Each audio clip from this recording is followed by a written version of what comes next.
Peter was a young student living in a very old and crowded hostel in Lagos, and life was very hard for him because he did not have enough money to buy food or books for his classes.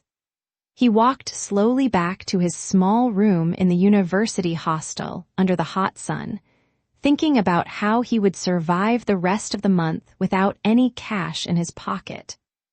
When he reached the gate, the security guard called his name loudly and handed him a very clean and white envelope that looked too expensive for a poor boy like him to receive. Peter took the letter with shaking hands, opened it carefully, and read the words that said he was now the owner of a vast fortune from a distant uncle he did not even know existed. He sat down on the dusty ground because his legs felt weak, and he read the letter 3 times to be sure it was not a cruel joke played by his friends. The letter was from a law firm called Stone and Associates, located in a very rich part of Victoria Island, and it asked him to come immediately to claim his money. Peter felt his heart beating very fast in his chest, and for the first time in many years, he forgot about his hunger because he thought his suffering was finally over. He ran into his room to find his best shirt, which was old but clean, because he wanted to look responsible when he went to meet the lawyers the next day. He did not sleep that night because he kept imagining all the things he would buy, like a new car, a house for his mother, and plenty of food for his friends. The next morning, Peter woke up very early before the sun was fully up because he wanted to beat the terrible Lagos traffic that usually blocked the bridge to the island. He took a yellow Danfo bus that was smelling of fuel and sweat, and he sat tightly between 2 market women who were talking loudly about the rising price of food. As the bus crossed the long bridge over the lagoon, Peter looked at the tall buildings on the island and smiled, because he believed he would soon be one of the rich people living there. When the bus finally stopped, Peter came down and used the last money he had to take a motorcycle to the address written on the white letter. The building was massive and covered in dark glass, and it looked like a place where only very powerful and dangerous people did their business.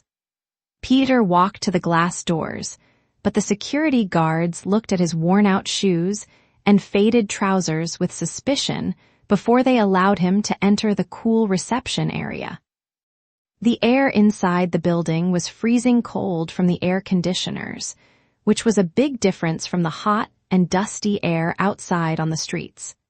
He walked to the front desk and told the lady his name, and her eyes widened in surprise as if she had been waiting for him for a very long time.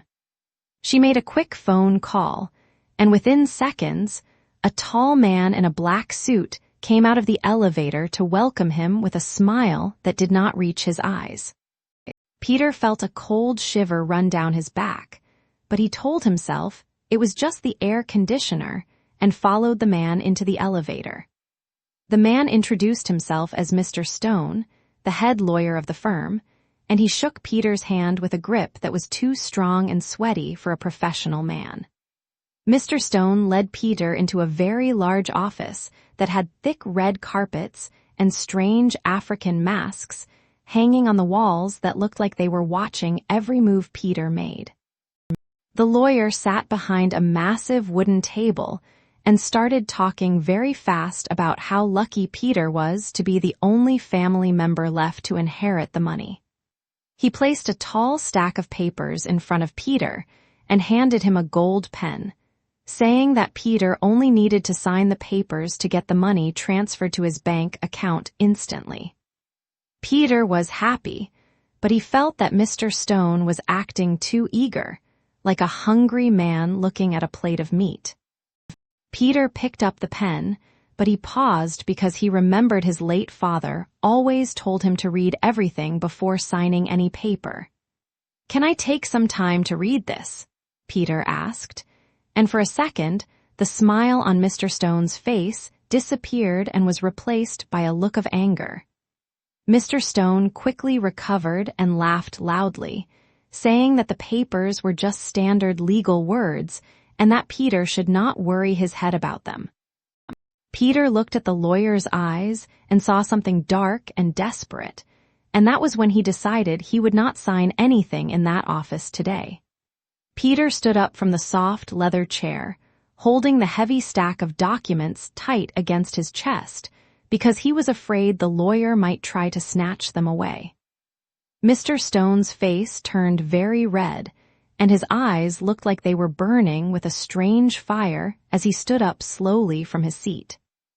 Peter was trembling with fear, but he quickly lied that he needed to show the papers to his mother before he could sign anything that would change his life forever. The lawyer walked around the big table and moved towards the door as if to block Peter's exit, and for a moment, Peter thought the man was going to attack him physically. But then Mr. Stone stopped and took a deep breath to calm himself down, forcing a fake smile back onto his face that looked even scarier than his anger. "Fine, you can take them, but you must return them signed by tomorrow morning or the deal is off," Mr. Stone warned him in a low and dangerous voice. Peter nodded his head quickly without speaking, and he walked fast past the lawyer and out of the cold office door.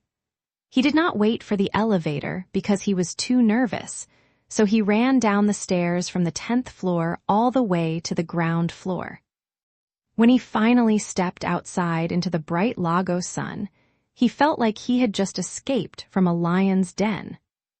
When Peter arrived at the university campus, he went straight to the room of his friend David, who was a very brilliant law student known for reading books day and night. David was eating a simple meal of gari and groundnut when Peter burst into the room, sweating and looking very terrified. Peter threw the stack of papers on David's small reading table and explained everything that happened at the office, including the strange behavior of Mr. Stone. David wiped his hands and put on his reading glasses, promising to read every single line of the document to see if there was a trap hidden inside the big words. Peter sat on the floor and waited for hours while David read, listening to the sound of the noisy generator outside and the buzzing of mosquitoes in the room. Suddenly, David gasped loudly and dropped the paper he was holding as if it had burned his fingers. "Peter, you cannot sign this because it is not just an inheritance document," David said with a shaking voice as he pointed to a small paragraph at the bottom of page 20. Peter moved closer and read the section that said the beneficiary must agree to marry Miss Clara Stone, the daughter of the lawyer, within 30 days of signing the document. David explained that this was a binding legal contract, and if Peter signed it, he would legally belong to the lawyer's family and would have no choice but to go through with the wedding. Peter felt cold all over his body because he realized that the eager lawyer was not just trying to give him money, but was trying to trap him into a marriage for a reason they did not yet understand. Peter and David sat in silence for a long time, trying to understand why a rich lawyer would need to force a poor student to marry his daughter. "Maybe the daughter is sick or has a problem, and he wants to pay you to take care of her," David suggested, but his face showed that he did not really believe that was the only reason. They decided to use David's laptop to search for information about Mr. Stone and his family on the internet to see if they could find any pictures of the daughter.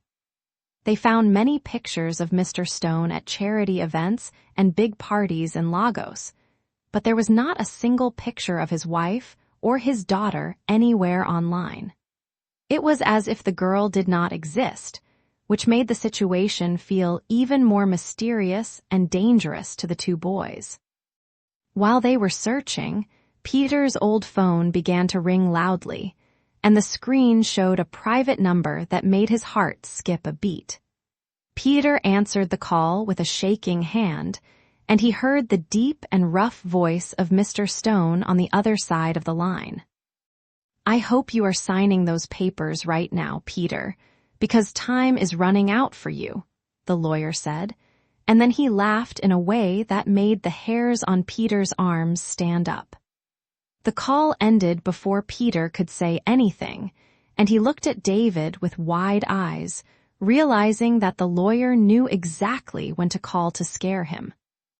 David closed the laptop and told Peter that they needed to go back to the office the next day to confront the man, but they had to be very careful. They agreed that they would not go alone, and David promised to bring 2 of his strong friends from the law faculty to wait outside the building, just in case things went wrong. The next day, the sun was hidden behind heavy gray clouds, making the city of Lagos look gloomy and serious as Peter and David approached the island. They did not come alone this time because David had called 2 of his gym partners, Tund and Emeka, who were very big and strong, to wait outside the building in case of trouble. Peter felt a little braver knowing his friends were close by, but his stomach was still turning with fear as they walked past the security guards and into the cold reception area.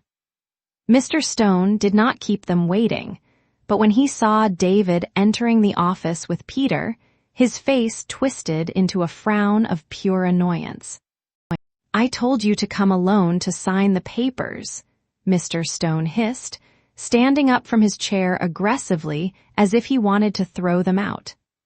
David stepped forward confidently, holding the documents in his hand, and he placed them on the table with a loud slap that echoed in the quiet room.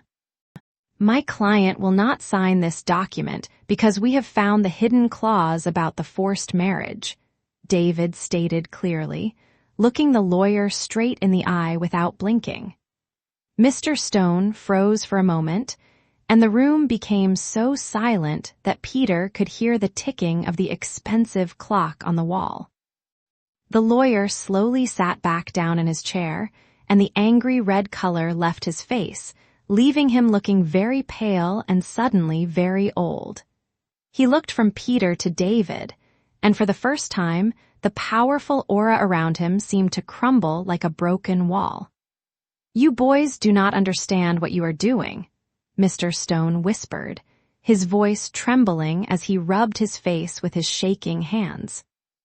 Mr. Stone stood up and walked to the window, looking out at the busy streets of Lagos below, and he remained silent for a long time while the boys watched him closely. "It is not just a marriage condition. It is a matter of life and death for my family," he finally said without turning around to face them. Peter was confused and asked him to explain, and that was when Mr. Stone turned around with tears running down his cheeks, looking like a man who had lost all hope. He confessed that his great-grandfather had made a pact with a dark cult many years ago to ensure the family would always be wealthy and powerful in the city. "The time is up next month," Mr. Stone cried out, "and if my daughter does not marry a man with a specific royal bloodline, the spirits will take everything we have, including our lives." Peter felt a cold sweat break out on his forehead because he realized the lawyer was talking about him and his own blood. Mr. Stone explained that he had spent millions of naira hiring private investigators to track down Peter's family tree to prove he had the ancient blood they needed. The lawyer fell to his knees on the thick carpet, begging Peter to sign the papers and marry his daughter to save them from the doom that was coming. It was a pathetic sight to see a big man begging a poor student, but Peter felt horror instead of pity, because the story sounded like something from a nightmare. David, who was usually very logical, looked at the lawyer with disgust and asked what would happen to Peter after the marriage took place. Mr. Stone hesitated and tried to avoid the question, looking down at the floor and mumbling words that they could not hear clearly. David slammed his hand on the table again and demanded the truth, shouting that they would go to the police immediately if he did not speak. "He has to die," Mr. Stone whispered so softly that it sounded like the wind. "The husband must be sacrificed on the wedding night to pay the debt for the next generation." Peter screamed and jumped back towards the door, feeling like the room was suddenly closing in on him to suffocate him. The vast fortune was not a gift at all. It was a bait used to lure him into a trap where he would be killed like a goat for a ritual. Mr. Stone looked up with wild eyes and said that Peter should be honored to give his life so that a great family could continue to rule the business world. He explained that the inheritance, money Peter was promised, was actually the fee they paid to the victim's family, disguised as a gift so no one would ask questions. Mr. Stone stopped crying immediately, and his face changed from a sad old man to a dangerous villain in just 1 second. He reached under his massive wooden desk and pressed a hidden red button that made a loud buzzing sound throughout the room. Before Peter or David could reach the handle of the office door, they heard a heavy metal click that told them the door was now locked from the outside. Peter pulled the handle with all his strength, but the door was solid and did not move even an inch. Mr. Stone stood up slowly and wiped the dust from his knees, looking at the two boys with a cold and evil smile on his face. "I gave you a chance to do this the easy way, but now you have forced me to use the hard way," the lawyer said calmly as he walked towards a bookshelf. He pulled a specific book from the shelf, and suddenly, a part of the wall slid open to reveal a dark, secret passage. Peter felt his heart pounding in his chest like a drum, because he realized that they were trapped in a soundproof room on the 10th floor. He looked at David, who was looking around the room desperately for something heavy to use as a weapon. "You cannot leave here until you sign those papers," Mr. Stone threatened. "My guards are coming up the secret stairs right now to make sure." Peter knew that if the guards arrived, he would never leave that building alive, so he looked at the heavy glass window that showed the view of Lagos. Just as the sound of heavy footsteps began to echo from the dark secret passage, David grabbed a heavy metal statue from the lawyer's desk. He shouted at Peter to move away from the door, and then he smashed the statue against the wooden door handle with all his power. The handle broke, but the door was still jammed shut, and the footsteps in the passage were getting louder and closer every second. Suddenly, they heard loud banging and shouting from the reception area outside the office door. It was Tund and Emeka, David's strong friends, who had heard the commotion and were trying to break the door down from the outside. "Break it down!" Peter screamed at the top of his lungs, hoping his voice would carry through the thick wood. With one massive crash, the office door flew open, splintering the wood frame, and Tund and Emeka fell into the room just as two large thugs emerged from the secret passage. The room turned into a chaotic battlefield as Tund and Emeka tackled the lawyer's guards, using their strength to hold them back.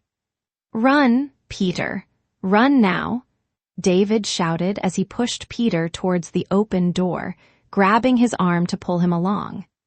They did not wait to see the end of the fight, but they could hear Mr. Stone screaming in anger as they sprinted down the hallway towards the emergency stairs. They ran down the 10 flights of stairs so fast that Peter almost fell twice, but fear gave him the energy to keep moving until they burst out into the street. They jumped into the waiting car that Tund had parked near the entrance and sped away just as the security guards ran out of the building. Peter's hands were shaking so much that he could not even hold his phone to dial the emergency number. They drove straight to the nearest police station on the mainland, believing that the police on the island might be under Mr. Stone's payroll. When they arrived at the station, the place was crowded and noisy, with officers attending to many people shouting about their problems. Peter and David walked up to the counter and tried to explain the story to the sergeant on duty, but the man looked at them with tired eyes. "You say a rich lawyer wants to kill you for a ritual?" the policeman asked with a laugh, looking at Peter's simple clothes. He told them that it sounded like a Nollywood movie story and that they needed concrete evidence before the police could raid a prominent law firm. Peter felt frustration rising in his chest because he knew what he saw, but he had left the papers on the lawyer's desk in the panic. Just as they were about to give up, a senior female police officer who had been listening from her office walked out. She looked at Peter closely and said, "I have heard rumors about the Stone family for years. Come into my office." Peter and David followed the female officer into her small office, which was filled with piles of dusty files that reached almost to the ceiling. The room was hot because the ceiling fan was spinning very slowly and making a loud clicking noise, but the woman looked cool and calm in her uniform. She introduced herself as Inspector Grace, and she told them to sit down on the wooden bench while she closed the door to keep the noise of the station outside. "I have been working on missing persons cases in Lagos for 15 years, Inspector Grace said with a serious face, "and many young men have disappeared after visiting that same building on Victoria Island." She looked at Peter and asked him to repeat everything Mr. Stone said about the sacrifice and the hidden room, writing down every detail in her notebook. When Peter mentioned the secret passage behind the bookshelf, Inspector Grace's eyes lit up with determination, because this was the specific information she needed to get a search warrant. She told them that they were the first victims to escape from that office alive, and their testimony was the key to unlocking the dark secrets of the Stone family. David smiled slowly and reached into the pocket of his trousers to pull out his smartphone, which had a cracked screen but was still working perfectly. "I knew something was wrong when we entered the office," David said proudly, "so I started the voice recorder app on my phone immediately we sat down." Peter looked at his friend with wide eyes, amazed at how smart David was to think of recording the conversation while Peter was too busy being scared. Inspector Grace took the phone and pressed the play button, and the room went silent as the recording started to play. At first, there was only the sound of rustling clothes, but then the voice of Mr. Stone came through clearly, talking about the blood sacrifice and the need to kill Peter on the wedding night. They could hear the desperation in the lawyer's voice as he confessed to the crimes of his ancestors and admitted that the fortune was built on the blood of innocent people. Inspector Grace listened to the entire recording without moving a muscle, and when it finished, she slammed her hand on the desk in triumph. "This is exactly what we need," she said with a fierce smile. "This is a confession of conspiracy to commit murder." She immediately picked up her landline phone and called a judge she trusted, explaining the urgency of the situation because Mr. Stone might try to run away or destroy the evidence now that Peter had escaped. By the time everything was ready, it was already midnight, and the city of Lagos had quieted down, with only the streetlights illuminating the roads. Peter was given a bulletproof vest to wear, which was heavy and uncomfortable, but Inspector Grace insisted that he must come with them to show them exactly where the secret door was hidden. They drove in a convoy of 3 police vans and 2 unmarked cars. moving fast across the third mainland bridge towards Victoria Island without using their sirens so they would not alert the lawyer. When they arrived at the tall glass building, the street was empty, but there were lights still on in the top floor office, showing that Mr. Stone was still there. The police officers jumped out of the vehicles with their guns ready, and they quickly surrounded the building to make sure no one could escape through the back exit. Inspector Grace led the way to the front entrance, where the night security guards tried to stop them, but they were quickly handcuffed and moved aside. Peter's heart was beating so hard that he could hear it in his ears as they entered the elevator and pressed the button for the 10th floor. The elevator doors opened with a soft chime that sounded too loud in the quiet hallway, and the police team rushed out with their heavy boots making a thunderous noise on the floor tiles.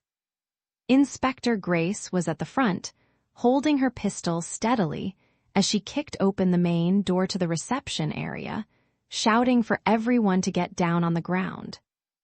Mr. Stone was inside his private office, and when he heard the noise, he ran out looking very messy, with his tie undone, and papers scattered all over the floor.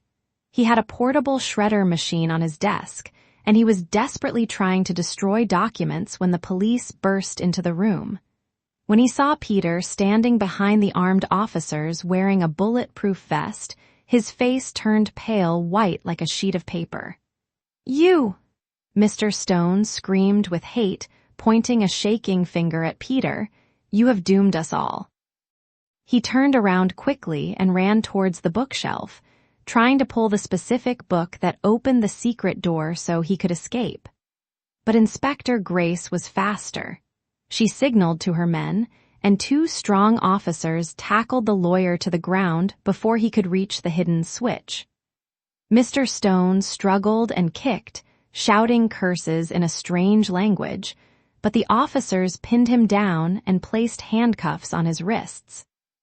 Peter watched from the doorway, feeling a sense of relief wash over him, but he knew the scariest part was yet to come because they still had to open that secret door. Inspector Grace pulled Mr. Stone up from the floor and forced him to sit on a chair, while Peter walked slowly towards the bookshelf to show them the trick. Peter's hands were trembling as he reached for the thick law book that David had identified earlier, and he pulled it back just like the lawyer had done.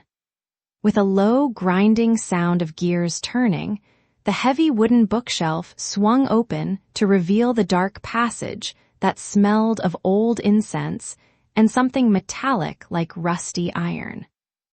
The police officers turned on their bright tactical flashlights and moved cautiously into the darkness, with Inspector Grace leading the way. The room was much bigger than Peter expected.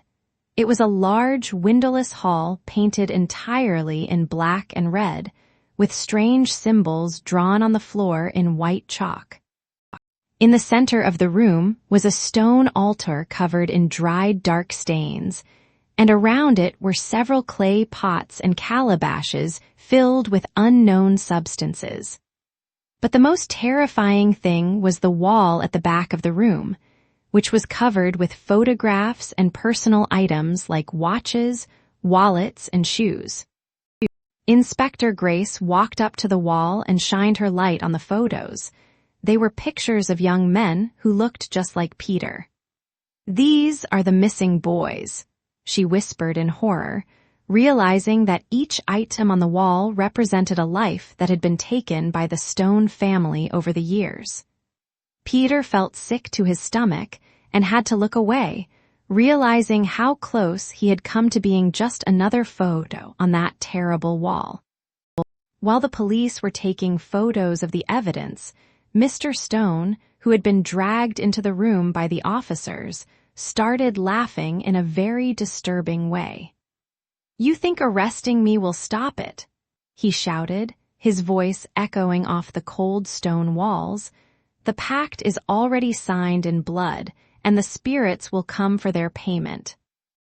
Inspector Grace ignored his ranting and ordered her men to collect everything in the room as evidence, including the ledgers that were stacked in the corner.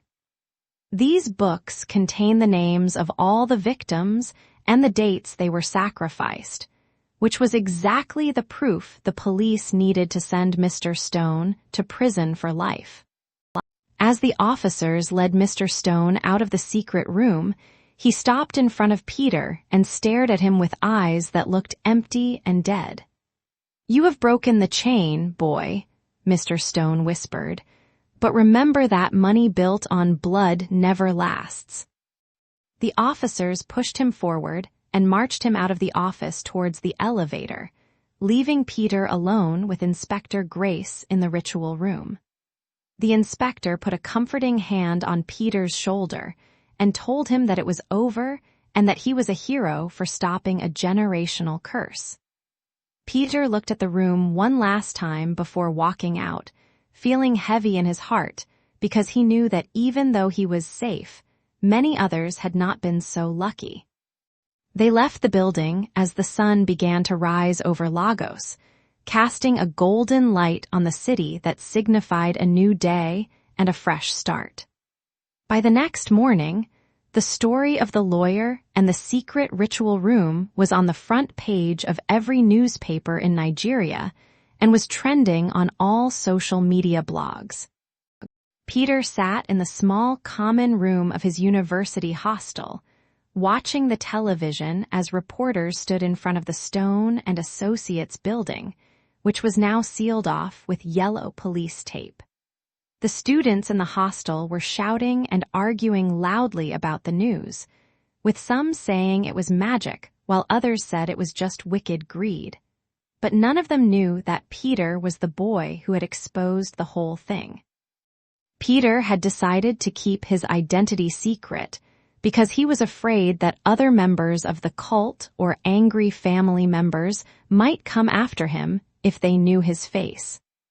His phone kept ringing with calls from unknown numbers, probably reporters who had found his contact, so he decided to switch it off and hide in his room with David. David told him that what they did was very brave, but they needed to be careful because powerful men like Mr. Stone usually had powerful friends who would not be happy that their secrets were exposed. Later that afternoon, Inspector Grace sent a police car to the campus to pick up Peter and David because she needed them to verify some new documents found in the lawyer's safe. As Peter walked to the police car, he saw students pointing at him and whispering, and he realized that his quiet life as a poor student was gone forever, and he was now part of a very big and dangerous national scandal. When they arrived at the police station, Inspector Grace took them to a different room where a man in a suit was looking at the ledger books they had seized from the ritual room. The man introduced himself as a forensic accountant, and he explained that he had spent the whole night tracing the bank accounts listed in the dusty old books. "There is no vast fortune from a distant relative," the accountant said with a serious face as he pointed to a long list of numbers on his laptop screen. He explained that the millions of naira in the Stone family accounts were actually stolen from the victims they had sacrificed over the last 30 years. The scheme was very clever. The lawyer would identify young men who had no close family or who were desperate for money, create fake inheritance documents to lure them in, and then after the sacrifice, he would use his legal power to seize whatever small property or assets the victims actually owned. In cases like Peter's, where the victim was poor, the ritual was purely to renew their spiritual power, so that their other illegal businesses like oil bunkering and drug trafficking would succeed without police trouble. Peter felt a wave of nausea hit him when he realized that the money he had been dreaming about spending was actually blood money that carried the curse of innocent people. He looked at David, and they both understood that the lawyer was not just a murderer, but a thief who had been robbing the poor to feed his own greed for decades. Inspector Grace interrupted their conversation to say that there was one major piece of the puzzle still missing, which was the lawyer's daughter, Miss Clara Stone. According to the marriage contract Peter was supposed to sign, Clara was a key part of the ritual, but she was nowhere to be found at the office during the raid. The police had located Mr. Stone's private residence, which was a massive white mansion in a very expensive and quiet part of Ikoyi, surrounded by high walls and electric fences. Inspector Grace asked Peter to come with the team to the house because she had a feeling that he might be needed to identify items or unlock doors since he was the groom chosen by the spirits. They drove to the mansion in a convoy, and when they arrived, the heavy iron gates were locked tight, and there was no security guard in the gatehouse, which was very suspicious for such a rich house. The police had to use a special tool to force the gates open, and as they drove up the long driveway, the house looked completely dark and abandoned, like a haunted castle in a movie. They broke down the front door and entered the main living room, which was filled with expensive imported furniture covered in white sheets as if the family was planning to travel away for a long time. They searched the ground floor and found nothing, but then Peter heard a faint sound coming from the upper floor, like a person crying very softly into a pillow. He signaled to Inspector Grace, and they slowly walked up the grand staircase with their guns drawn, following the sad sound to a bedroom at the end of the long hallway. Inspector Grace kicked the bedroom door open with her heavy boot because it was locked from the outside, and the wood splintered with a loud crack that echoed through the empty house. The room inside was very large and decorated like a room for a princess, with pink curtains and a massive bed with a canopy, but the windows were covered with thick iron bars like a prison cell. Sitting in the corner of the room, curled up into a small ball, was a young woman who looked very pale and terrified, shaking uncontrollably as she looked at the police officers entering her sanctuary. This was Clara Stone, the daughter of the wicked lawyer, but she did not look like a villain or a monster. She looked like a prisoner who had been suffering for a very long time. When she saw Peter standing near the door, her eyes went wide with recognition, and she started screaming and begging him not to come closer because she thought the ritual was about to start. "Please do not kill him. I do not want to marry a dead man," she cried out, covering her face with her hands as tears streamed down her thin cheeks. Inspector Grace holstered her gun to show she was friendly, and she walked slowly towards the girl, speaking in a soft and motherly voice to calm her down. Clara explained that her father had kept her locked in this room for 3 months, feeding her only enough food to keep her alive until the chosen groom arrived for the ceremony. She told them that she hated her father and his dark practices, but she was too weak and scared to fight him because he threatened to kill her just like he killed her mother many years ago. Inspector Grace helped Clara to stand up, and they walked slowly down the stairs to the living room, where the air was fresher and less suffocating than the bedroom upstairs. Clara sat on the sofa and drank the water that David brought for her from the kitchen, and she began to tell the true story of the Stone family curse that had terrified everyone. "There is no spirit and there is no magic," Clara said with a voice that was full of anger and sadness. "It is just greed and madness disguised as tradition." She explained that her great-grandfather was just a wicked man who discovered that people in Lagos were very superstitious. So he invented the story of the curse to scare his business partners and control his family members. The sacrifice was just a cruel way to get rid of loose ends or to steal money from people who had no one to fight for them, and the blood rituals were just theater to make the members of the secret cult feel powerful. Peter felt a heavy weight lift off his shoulders because he had been secretly afraid that a ghost might still haunt him. But now he knew that the only monster was Mr. Stone himself. Clara reached into the pocket of her torn dress and pulled out a small black key, which she handed to Inspector Grace with a shaking hand.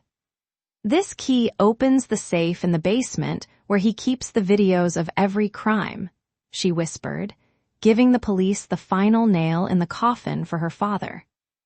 Inspector Grace smiled and told Clara that she was very brave and that she would never have to see her wicked father again because the government would protect her now.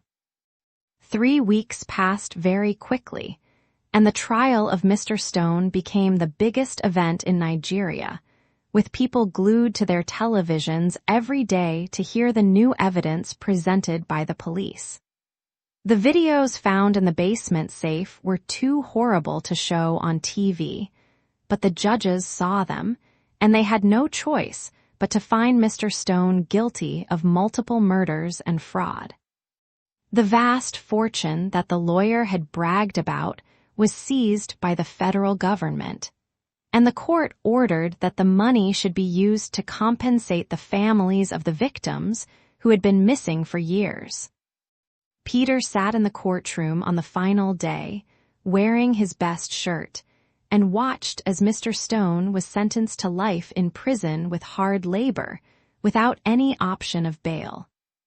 The lawyer looked old and broken, and he did not look at Peter or anyone else as the prison guards dragged him away in handcuffs to the waiting van. When Peter walked out of the court, reporters surrounded him with cameras and microphones, asking him how he felt about bringing down one of the most powerful criminal empires in Lagos. Peter looked at the cameras and simply said that he was just a student who wanted to survive, and he thanked God that he read the documents before signing his life away. He did not become a billionaire as the letter had promised, but the police gave him a significant financial reward for his bravery as a whistleblower. It was not a vast fortune, but it was enough money to pay for his school fees for the next 3 years and to rent a better apartment where the roof did not leak when it rained. 2 months after the judge sent Mr. Stone to prison for life, peace and normalcy finally returned to Peter's life at the university campus on the mainland. Peter used the generous reward money given to him by the police to rent a decent, self-contained apartment near the school gate, and he paid off all his school fees for the remaining years of his course. One bright Saturday afternoon, Peter and David were sitting at a popular local eatery, enjoying a plate of jollof rice and chicken without worrying about the cost, which was a feeling Peter was still trying to get used to. As they laughed about a joke, a black car with tinted windows pulled up beside their table, making Peter tense up for a moment because he still had bad memories of black cars. The back window rolled down slowly to reveal Clara, who looked completely different with her hair cut short and a bright, healthy smile on her face that made her look beautiful and free. She told the boys that she was traveling to London that evening to live with her aunt and to start a new life where nobody knew her father's wicked name. Peter felt happy for her because she was the biggest victim of the whole scheme, and she deserved a chance to find happiness far away from that haunted mansion in Ikoyi. Clara handed Peter a small, simple envelope, but this time Peter did not feel any fear because he knew it did not contain a legal contract or a death threat. Inside was a handwritten note thanking him for saving her life and a picture of her smiling. which she asked him to keep so he would remember the good that came out of the evil situation. As Clara's car drove away into the dusty distance, Peter turned his attention back to the busy street filled with students rushing to lectures and hawkers selling their goods.